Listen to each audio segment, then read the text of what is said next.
Hi, everyone. Happy Monday. Welcome back to Mental Health Mondays. We are here with Diego Romero, and he's going to talk about CBT and cognitive distortions. And so without further ado, Diego, take us away. Hi, good afternoon, everybody. So I'm Diego. I'm currently a practicum student at IVAT and a second-year doctoral student at the Chicago School of Professional Psychology. I'm currently in the process of working on my doctoral degree for applied clinical psychology, and I'm just really happy to be here today with you all to tell you a bit about what I know about CBT and cognitive distortions. So let's get started here. There we go. Okay, so just a little bit about a bit of history about CBT, or cognitive behavioral therapy. It's often credited to Albert Ellis. Ellis emphasized the importance of thoughts, feelings, and behaviors in our mental health and in our day-to-day lives. He is often credited with crafting rational emotional behavioral therapy in the 1950s. REBT is, considered among one of the earliest forms of cognitive psychotherapy, and it focused on having the client identify their general beliefs as well as their irrational beliefs. And REBT it's rooted in the belief that emotional distress arises from the thought about an event rather than the actual event itself. Ellis is also kind of credited with coming up with this ABC framework that you see here, in which he used to organize the thoughts, feelings, and events. So here we see the A, the antecedent, setting the stage. That would be the also kind of known as the activating event. Also, the behavior or the performance that results from the activating event, and then the consequences that either reinforce or punish this behavior. And so that's sort of the earliest forms of CBT. Then coming around to the 1960s, Aaron T. Beck notices this pattern of negative thought and feelings in his depressed clients. He described them as the automatic thought occurring in clients' minds 24/7, noting that his clients were not always aware of these thoughts and beliefs. And back then, therapy was very much focused on looking into your past history and your development and how that development impacts your adult life now. However, he learned that during their exploration of these past negative views, their beliefs did not shift as were expected.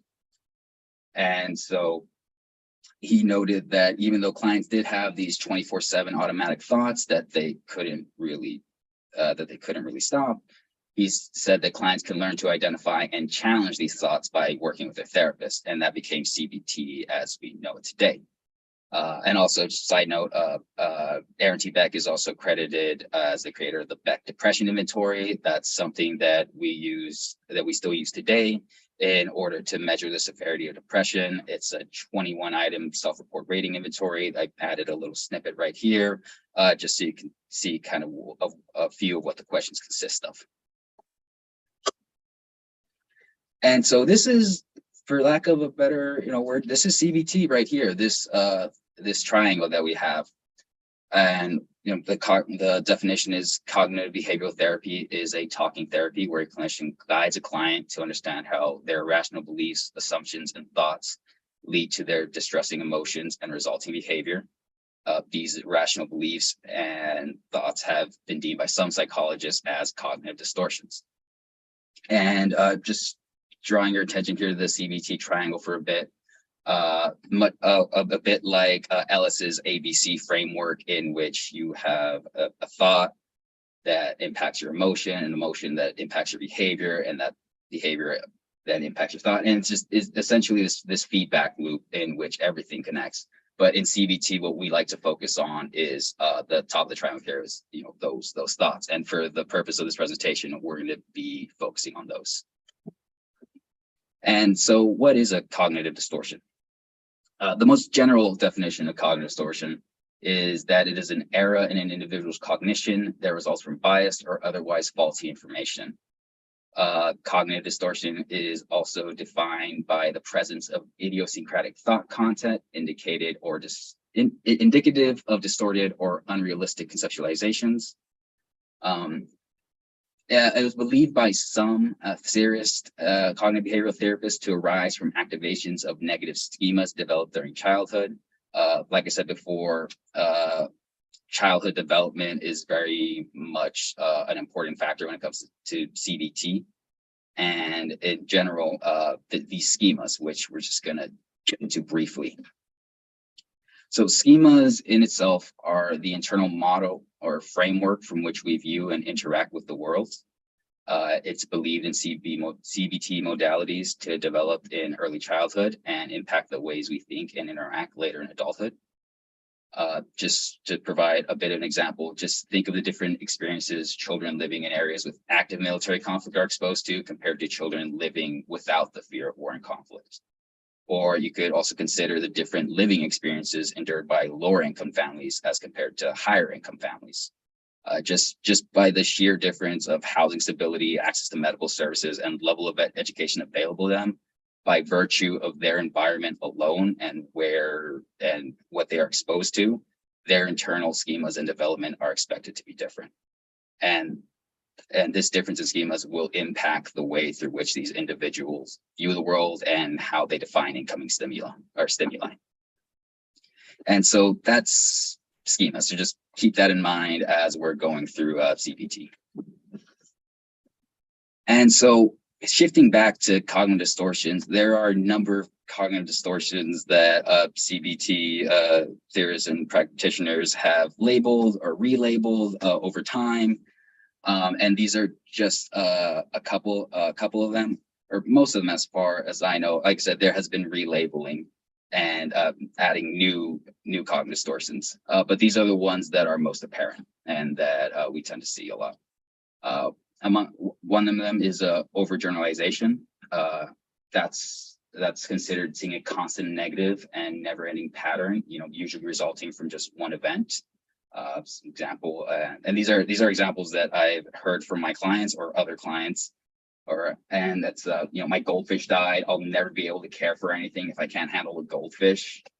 There's also personalization and blame. These are two different cognitive distortions, or two similar cognitive distortions, just directed in different manners. So for personalization, it's holding yourself accountable for things that are not your fault. For blame, it's holding somebody else accountable. And it's raining today because I am a bad person, or it's raining today because Tom is a bad person. That's another cognitive distortion. This one attorneys love to do: magnification and minimization. Client focuses or ignores flaws or mistakes and blows them out of proportion or minimizes them. For this, focusing on one test question you answered incorrectly and feeling confident as a result, or focusing on all the test questions that you answered incorrectly and then feeling confident as a result.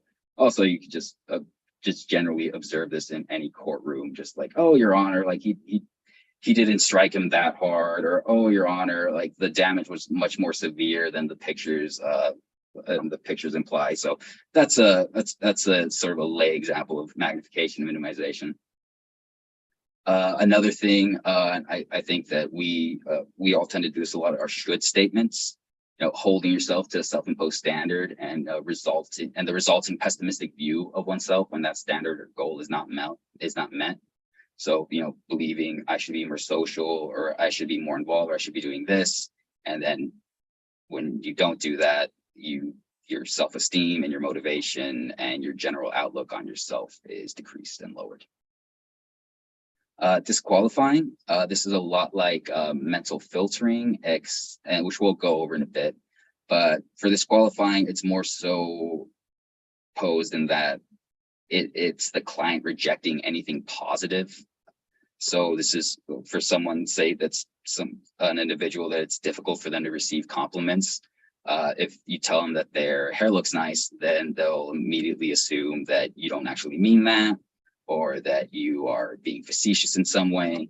Even if you're being completely sincere, to them, they can't comprehend that anything good is available to them, or it can occur to them.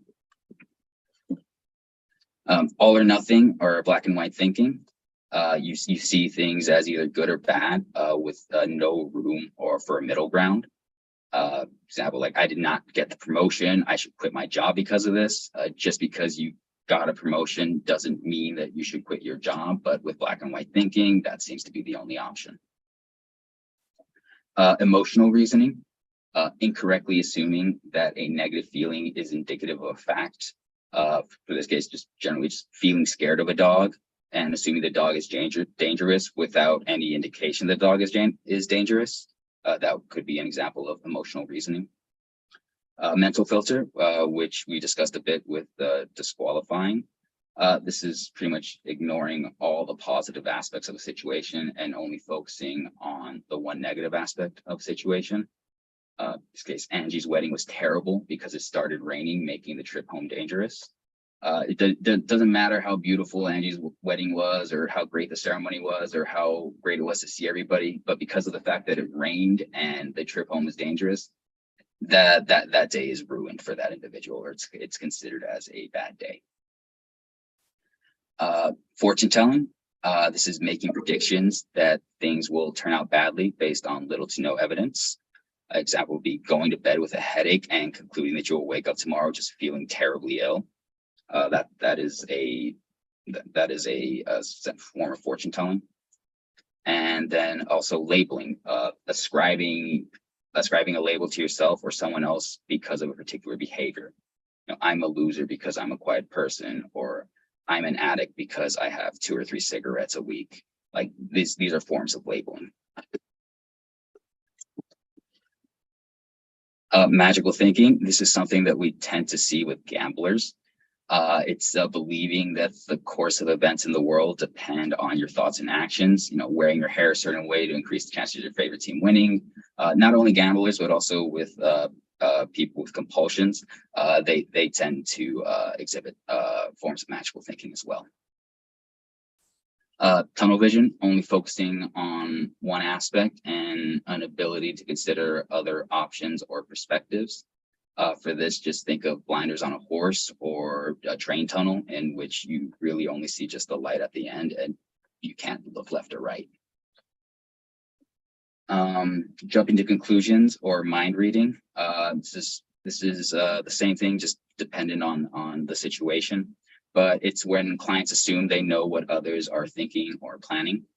And it's, when your example would be when speaking with someone and thinking they're annoyed or uninterested with you when they briefly look elsewhere. It could have just been something else caught their attention, or someone waved hi to them. But because of that side eye, you immediately assume that that they don't like you, or they're not interested in the conversation, or don't want to be around. And that can become very distressing for somebody. And catastrophizing is believing the worst will happen based on one mistake or flaw. It's a bit like over a generalization, except it's more to an extreme in that, I received a bad performance review, I'm going to lose my job and then my house because of this. It's where essentially you begin to compound your fears of the future.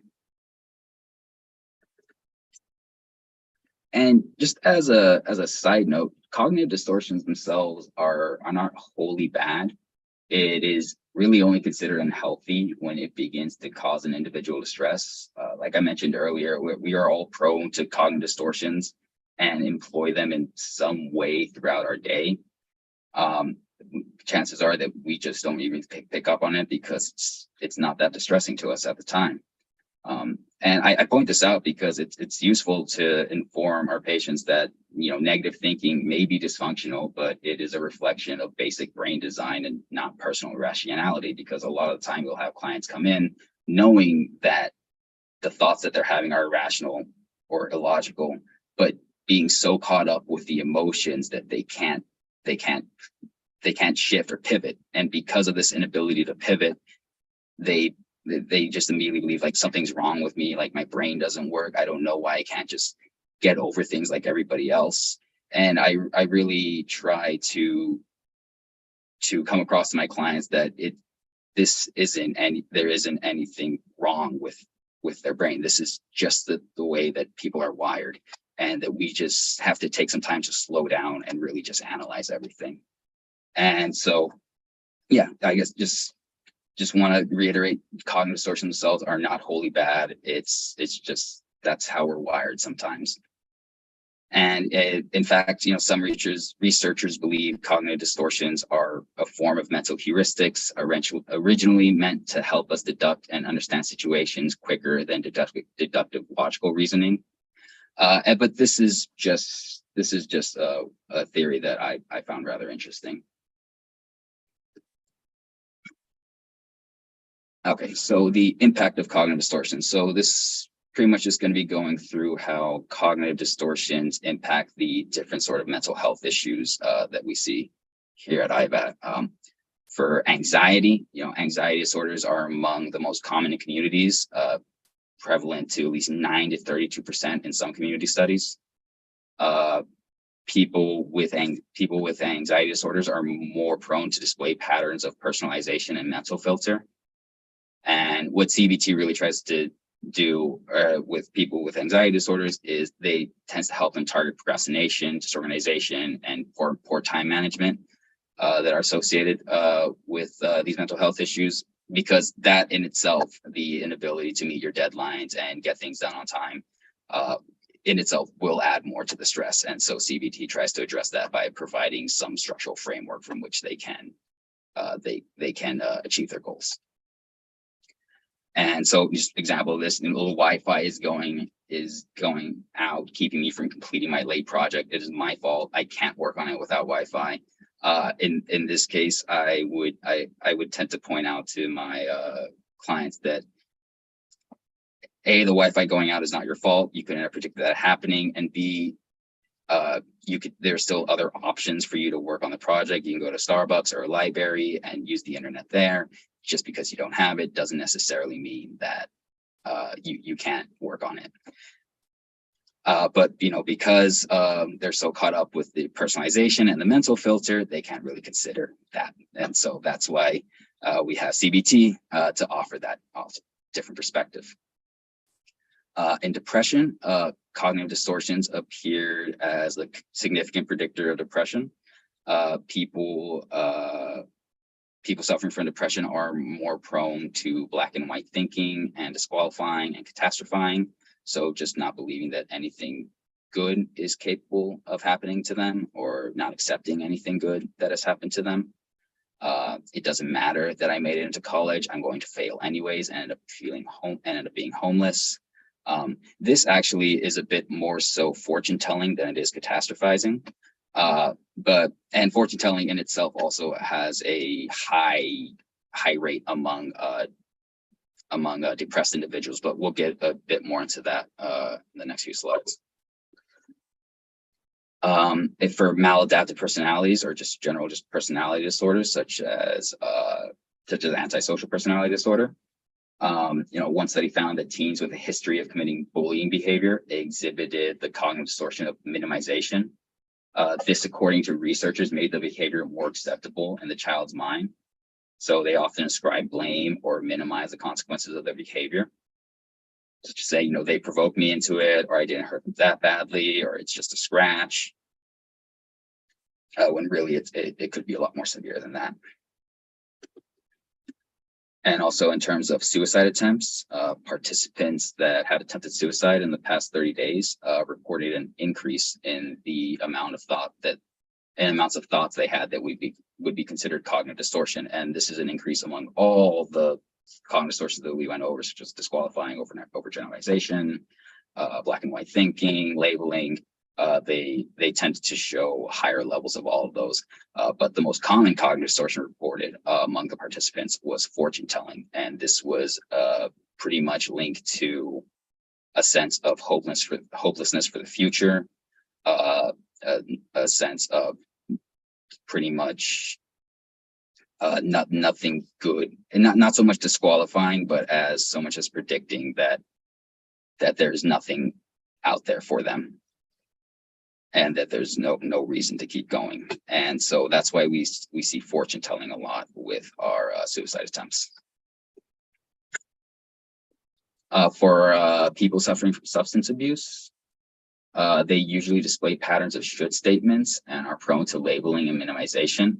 So, this creates a feedback loop of guilt and shame associated with use, which in turn encourages use. Smoking is bad. I should not smoke because I'm a bad person. Smoking is bad. I should not smoke because it is bad. Because I smoke, I'm a bad person. And because I feel terrible about being a bad person, I'm going to smoke more because that's the only thing that makes me feel better. And for problem solving, this is here many individuals begin to exhibit issues problem solving, display a pattern of fortune telling, catastrophizing. Distortions keep them from even attempting to remedy the cause of their stress, whether internal or external. These are people that don't really see the effort in attempting anything to try to remedy the problems. To them, it's going to go badly anyways, so why even try to fix it? That's pretty much where they're at.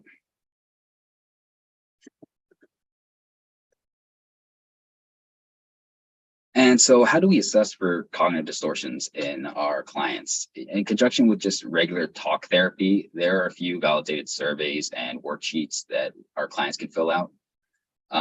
The assessments give the client an opportunity to be measured across varying cognitive distortions without an exhaustive interview with a therapist.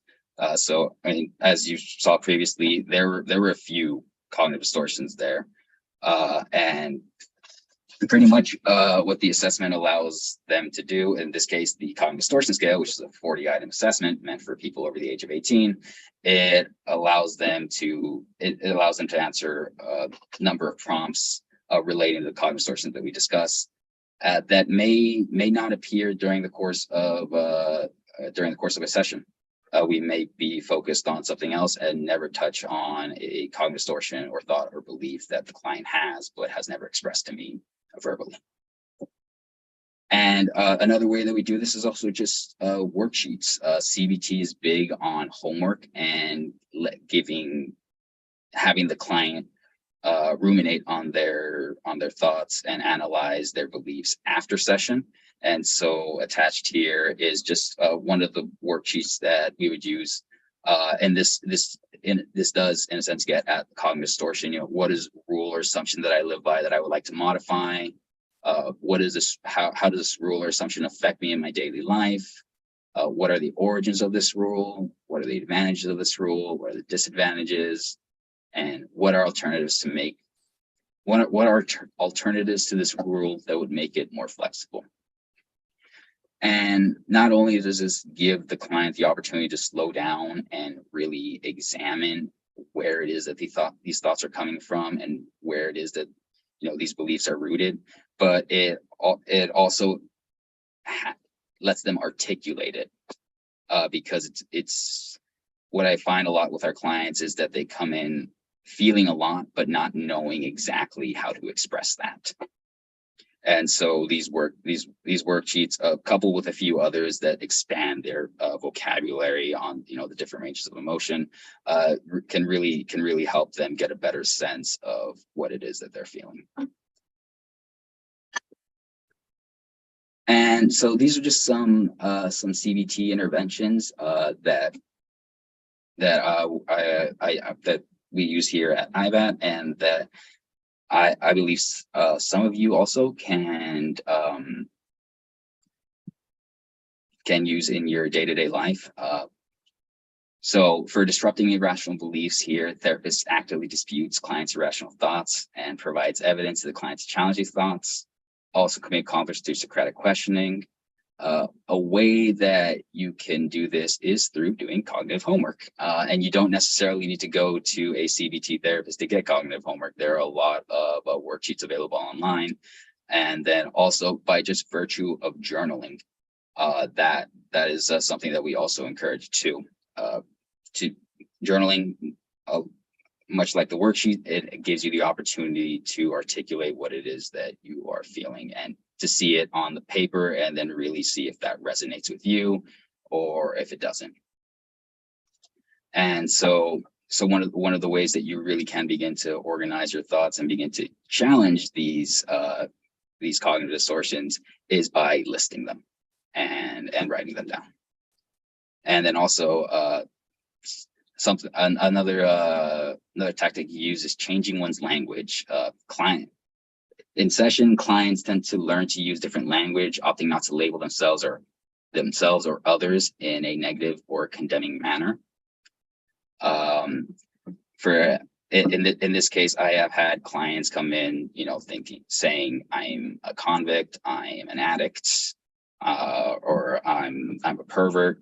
And in these cases, I try to tell clients to not label themselves as that, to really remember that they were a person first before they were any of that.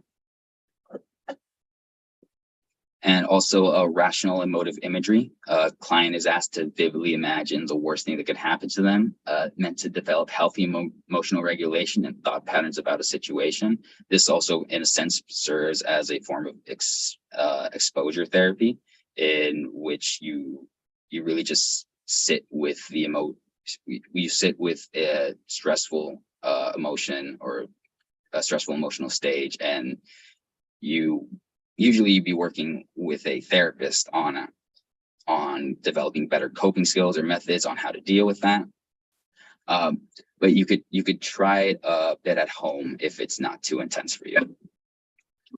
And CBT uses and efficacy. So pretty much CBT has gained recognition as a behavioral approach to depression and other mood disorders. It's been applied to treatment approach in eating disorders, schizophrenia, body dysmorphic disorders, substance abuse, and personality disorders. And really, CBT helps individuals slow down and acknowledge and examine their cognitive distortions by the simple virtue of recognizing, one's irrational beliefs or thoughts. They are then capable of exploring it and coming up with alternative, logical, and more positive ways of thinking. And that's all she wrote, folks. Thank you.